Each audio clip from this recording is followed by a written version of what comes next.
ગીર સોમનાથ જિલ્લાના તાલાલા શહેરમાં ગઈકાલે રેલવે સ્ટેશન રોડ ઉપર આવેલા બ્રિજ જવેલર્સ નામની સોનીની દુકાનમાં 3 મહિલાઓ અને એક બાળકી સોનાની બુટ્ટીની ખરીદીના બહાને પ્રવેશી.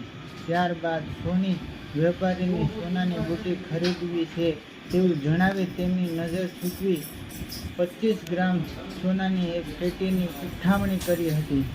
એ ત્રણેય મહિલાઓ ખરીદી કર્યા વિના નાસી છૂટેલી હતી.